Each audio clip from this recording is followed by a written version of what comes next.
Agora ela gosta dele. Não, mas deixa ela. Vai, deixa. Vamos orar então, queridos? Vamos orar para a gente começar, né? Senhor, nós queremos te louvar e te dar graças porque estamos aqui, Senhor, mais uma tarde. Amém. Obrigado, Senhor, pelo teu cuidado sobre as nossas vidas. Amém. Queremos te agradecer pela vida dos nossos irmãos, as nossas irmãs que aqui estão, Senhor, nesta tarde. Obrigado, Senhor, pelo privilégio que nós temos de podermos participar de um grupo, de termos esta comunhão e também estarmos crescendo no conhecimento da tua palavra. Amém. Que teu Espírito Santo venha falar conosco, Senhor, que o Senhor venha ministrar a cada um de nós, Deus, e que possamos amadurecer a cada dia mais, aprender do Senhor e entender aquilo que o Senhor quer de nós como servos do Senhor, mas também como igreja do Senhor. Pai, no nome de Jesus, queremos que a bênção do Senhor esteja sobre as nossas vidas, nossas casas, nossas famílias. É o que nós te pedimos neste momento e venha nos inspirar nesse tempo de maneira especial. Assim nós oramos em nome de Jesus. Amém. Amém. Vamos iniciar então com a leitura? Da leitura. Atos dos Apóstolos. Atos 15. Atos 15.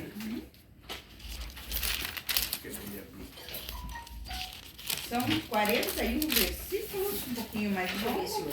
Vamos 5 cada um. 5? Já fez as contas. Isso, mas vamos com 5. Eu lembro de 5 e 5, né? Vamos fechando. Olha, ela vai estragar a mala da irmã. Dá cá. Vai lá brincar com o Bubu. Algunos hombres llegaron a Antioquía de Judea. Empezaron a enseñar a los hermanos: ustedes no se salvarán si no se circuncidan, como manda la tradición de Moisés. Pablo y Bernabé estaban en contra de esta enseñanza y discutieron mucho con ellos. Por fin se decidió que Pablo, Bernabé y otros fueran a Jerusalén para hablar con los apóstoles y los ancianos líderes acerca de este asunto. Patrocinados por la iglesia, pasaron por las regiones de Fenicia y Samaria, contando detalladamente cómo los que no eran judíos habían creído, lo que era motivo de gran alegría para todos los hermanos en cada lugar. Cuando ellos llegaron a Jerusalén, los apóstoles, los ancianos, líderes y toda la iglesia les dieron la bienvenida. Pablo, Bernabé y los demás les contaron lo que Dios había hecho con ellos. Pero algunos creyentes partidarios de los fariseos se pusieron de pie y dijeron: los creyentes que no son judíos tienen que ser circuncidados y obedecer la ley de Moisés. Você, irmão. 6. Que fomos salvos pela graça do Senhor Jesus, como também aqueles o foram. E toda a multidão silenciou, passando a ouvir a Bernabé e a Paulo, que contavam quantos sinais e prodígios Deus fizera por meio deles entre os gentios. Depois que eles terminaram, falou Tiago, dizendo: irmãos, atentai nas minhas palavras. Expôs Simão como Deus, primeiramente, visitou os gentios, a fim de construir dentre eles um povo para o seu nome. Conferem com isso a palavra dos profetas, como está escrito. Depois disto voltarei e reedificarei o tabernáculo. Marcos navegou para Chipre, mas Paulo escolheu Silas e partiu encomendado pelos irmãos a graça do Senhor. Passou então pela Síria, pela Cilícia, fortalecendo as igrejas. Amém. Amém. Quem quer comentar alguma coisa que achou interessante aí? O que chamou a atenção aí de vocês? O que chamou a atenção é que eles se desentendem também. Interessante, né? Pensa, mas são os apóstolos, né? Eles não erram, mas são de carne e osso como nós, né? Tá vendo, Fátima? Por isso que quando a gente briga, a gente briga. Por isso que eu brigo contigo sempre. É por isso que eu também brigo contigo. Então, neste capítulo aqui, a gente vendo na sequência, então eles continuaram, né, abrindo as igrejas, dando apoio para os trabalhos que estavam acontecendo.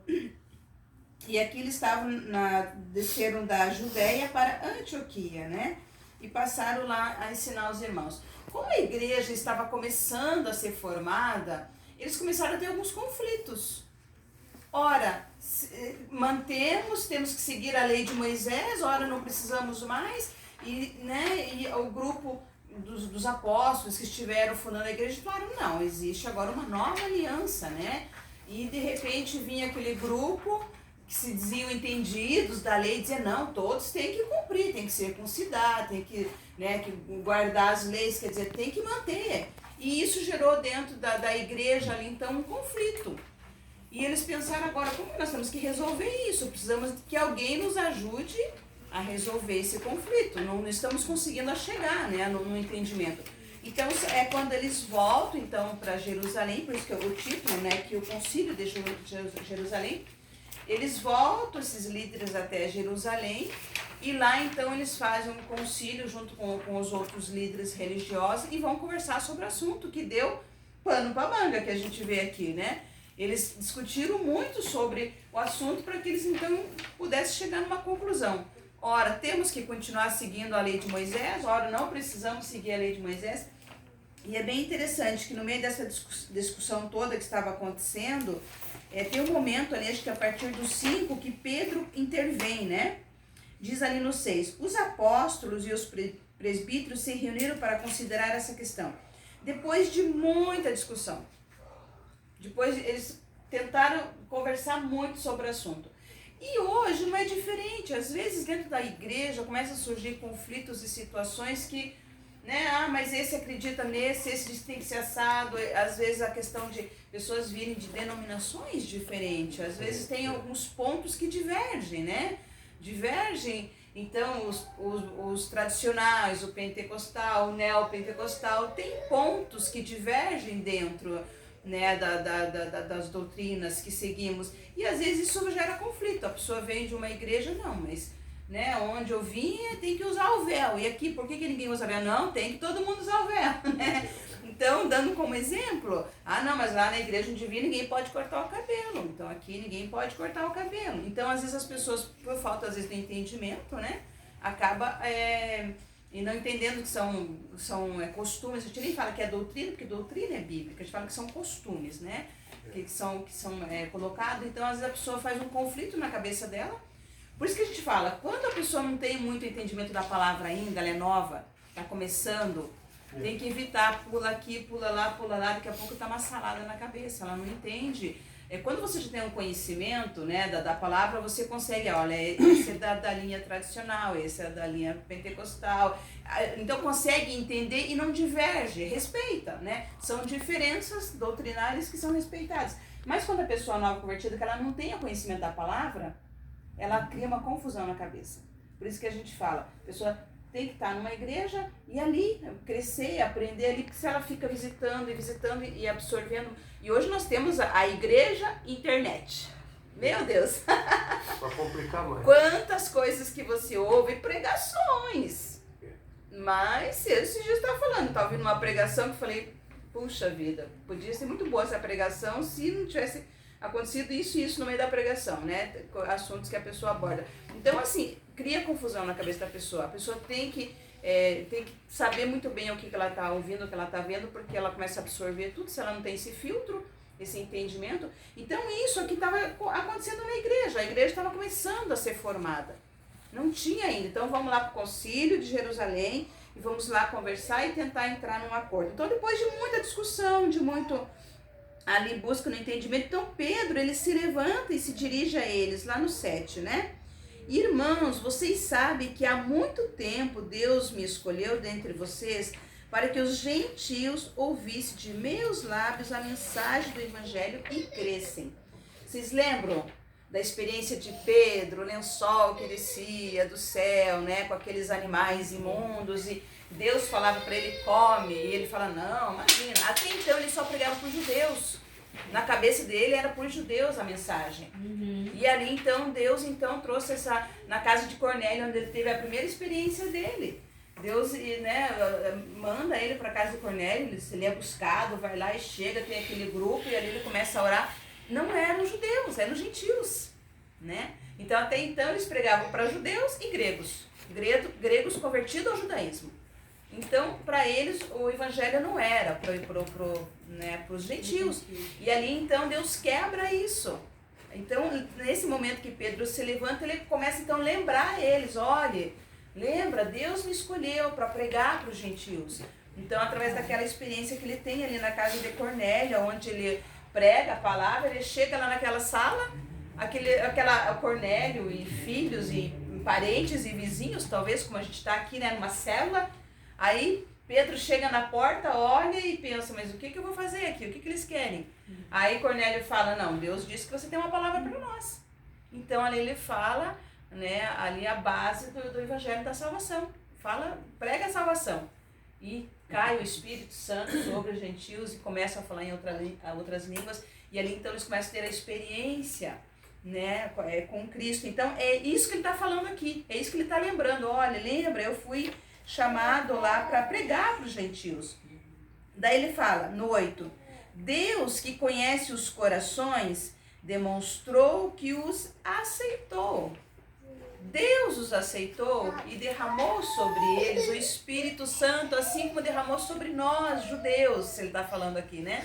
Como o Senhor derramou lá no dia de Pentecoste o Espírito Santo sobre nós, judeus, também derramou sobre eles lá. E eles foram batizados no Espírito Santo, falaram em outras línguas também. Então ele está aqui lembrando a experiência. Daí ele fala, né? Dando-lhes o Espírito Santo como antes nos tinha concedido. Ele não fez distinção alguma entre nós e eles. Somos todos iguais, judeus, gregos, gentios, romanos, somos todos iguais perante Deus. A salvação veio para todo aquele, né, que recebe, que aceita. Então ele está falando que Deus não fez acepção de pessoas. Quem somos nós para colocar sobre eles um jugo?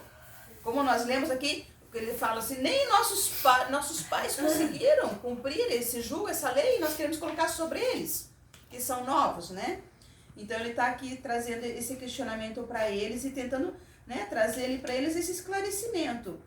Então, por que agora vocês estão querendo tentar a Deus? Pondo sobre os discípulos um jugo que nem nós e nossos antepassados conseguiram suportar. E aqui ele, né, fecha aqui o assunto, aí fala, de modo nenhum. Cremos que somos salvos pela graça. Glória a Deus, né? O cerne da mensagem aqui de Cristo. Somos salvos pela graça de nosso Senhor Jesus, assim como eles também.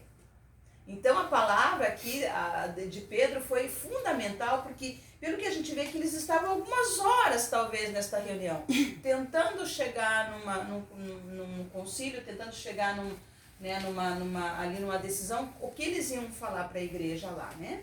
Então, diante disso, todos ali em silêncio, ouvindo Pedro falar, e entendem que isso então é a realidade. Quem somos nós? Para ficar tentando colocar sobre eles um jugo que nem nós e nossos pais conseguimos suportar. Lindo isso, né? E quando ele encerra, ele falando, cremos que somos salvos pela graça. E aquilo que a gente fala, gente, hoje é para nós essa palavra. Somos salvos pela graça. Às vezes a gente quer fazer por merecer. Eu tenho que fazer, eu tenho que servir, porque, né, para Deus, não. É graça, é favor não merecido. Nós não merecemos, esse mesmo Senhor nos amou e nos salvou, morreu por nós na cruz do Calvário. É graça, não tem como explicar. Não merecemos, ninguém merece, mas recebemos. Amém. Todo aquele que crê, todo aquele que aceita, né, o Senhor Jesus é salvo pela graça. O fazer, o servir é consequência de um coração grato a Deus. Porque Ele me amou, porque Ele me salvou, porque Ele me resgatou. Eu tenho alegria em servir e quero levar essa mensagem para outros que ainda não conhecem. Né? Que é aquilo que a gente tem falado. Eu quero que outras pessoas sintam aquilo que eu sinto, de saber que, glória a Deus, estávamos perdidos, como a palavra fala, né? Vagueando por esse mundo sem saber para onde íamos. Agora nós sabemos para onde nós vamos. Existe, né, um alvo a ser perseguido, que é os céus, né? Então, é muito lindo que é a forma como o Espírito Santo usa ali Pedro, e ele traz então à memória essa passagem, e nisso então todos em silêncio ali ouvindo ele, fala, realmente ele tem razão, né? Aí tem alguém que se levanta ali, quem que é Tiago, né? Lá no 13. Aí Tiago então, né, fala assim, então vamos escrever aqui uma carta e vamos colocar só alguns pontos ali, onde eles possam entender que eles têm que, né, não tá, tem gente que fala assim, mas todo o ensinamento está resumido nisso, não. Ele colocou aqui, acho que 3 ou 4 pontos que ele falou, né? Vamos colocar para eles lá então, o conselho que eles querem dar lá para a igreja então, né? Então, no 14, Simão nos expôs como Deus no princípio voltou-se para os gentios, a vir reunir, tá? Onde que tá lá a parte que ele coloca lá? No 19, portanto, julgo que não devemos pôr dificuldades aos gentios que estão convertidos. Então, aqui que ele está falando. Então, ele fala assim, não devemos, então, colocar sobre eles dificuldades. Eles estão se convertendo, estão aceitando Jesus. Não vamos colocar peso, né, sobre eles. Aí ele fala, ao contrário, devemos escrever a eles, dizendo-lhes que se abstenham. Aqui que ele coloca, então, aqui alguns conselhos para a igreja, né? Então, eles escrevem essa carta e eles dizem assim, então, para o pessoal, para os irmãos lá da igreja, para eles se absterem de comida contaminada pelos ídolos, né? Eles faziam os sacrifícios e eles participavam dessas comidas, né, sacrificadas. Então, ele está falando aqui que para eles não se absterem. Olha, então vocês, a partir de hoje, vocês sabem que vocês não podem estar se contaminando e participando dessas comidas que são feitas sacrifícios para outros deuses. Então, vocês não vão participar dessas comidas, comer essa comida contaminada. Agora, e hoje, como que a gente faz com isso?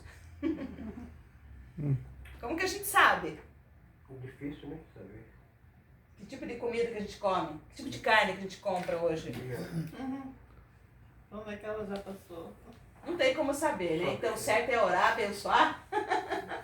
Nunca Na esquecer de verdade, orar e não, abençoar. Na verdade, não é só comida, né? Isso inclui Muita produtos, coisa. Uhum. né? Eu lembro que uma vez a minha irmã falou assim que os donos lá daquela fábrica da Dove, eles fazem sacrifícios e tudo é oferecido lá, entendeu? Isso aí não é só, é tudo. Nós vestimos, nós comemos, nós usamos produtos que são pessoas que não são crentes, não conhecem a palavra e muitas vezes, antes da venda, eles oferecem e pedem lucro às trevas para que aqueles produtos sejam vendidos. Então nós usamos, por isso que temos que abençoar tudo que nós usarmos, na verdade. Exatamente. Porque a Bíblia fala, se você usa e você não sabe, Nós somos inocentes. Exatamente, não vai cobrar de você. Agora, se você sabe, você vai Deus comer, não torna, né? não Alguém, nos torna. por exemplo, alguém faz lá Não, uma coisa que não sei se fazem muito no Brasil, faz muito festinha Cosme e Damião. Ah, vão dar docinho para as crianças, distribuir doce para as crianças. O próprio Halloween também, Halloween, né? exatamente. Aquilo lá é tudo. Eles são coisas oferecem oferecidas. comidas, né? Chamam as crianças, oferecem. Então, aqui eu não lembro muito como que é a questão do Halloween, mas que nem eu lembro que no Brasil é muito forte. Ah, o Halloween faz nas escolas e também levam comida, né? Dão um doce para as crianças. Passa na e tal. porta em porta, nas casas. Verdade, eu lembrei. Então são festas, por exemplo, se você sabe que lá vai ter uma festa, lá no Halloween, você sabe qual que é o foco daquilo, você vai mandar teu filho lá. E aqui os pais... A gente até nem manda as crianças no Os dia, pais não manda na aqui escola. enfrentam uns conflitos, às vezes, os pais cristãos com as crianças na escola, mas a escola libera se os pais falarem que não querem levar e depois eles fazem tarefa extra, né, para as crianças entregarem Comigo uma tarefa sempre extra. foi assim. O Brian nunca foi à escola no dia do Halloween, nunca permiti. E a escola aceita, entendeu? E a gente não envia criança. Comigo sempre foi assim. Sempre que tinha o Halloween, eu nunca deixava ele ir. Eu falei, não, hoje tem a escola, vão comemorar. As crianças iam vestidas, fantasiadas. Eu nunca permiti. Também nas portas só entra se você pôr alguma coisa ali na porta. Um É, sinal, né? É. Sinal aí. São as abóboras ou não? Eles respeitam. Abóbora, tem as tantas coisas. plantas. É. Doce. Tem várias coisas. Vai no doce toda agora. Ah, sim, é. Então, são coisas que aparentemente parecem tão inofensivas, né? Mas é só uma festinha, é só um traje. Mas se a gente sabe que aquilo está sendo feito a um Deus, a um espírito, como que eu vou compactuar com aquilo e achar que é só, Não que é normal? Não. Entende? Então tem pais que falam, não, mas é diversão das crianças. Mas a gente vai estar enganando ou ensinando algo errado para as crianças? Com essa epidemia que tá aí, ninguém vai fazer festa de Halloween, não. Porque, né, Não, vai passar coisa, né? Então são coisas, às vezes, que parecem coisas pequenas, mas que, né, a gente tem que ensinar as crianças a coisa certa, né? Não, com certeza. Então, um dos conselhos era em relação a isso, e outro dos conselhos, imoralidade sexual. Né? Alguém leu uma palavra diferente. O que tá? Alguém leu uma palavra No diferente? qual versículo? É no finalzinho do 20.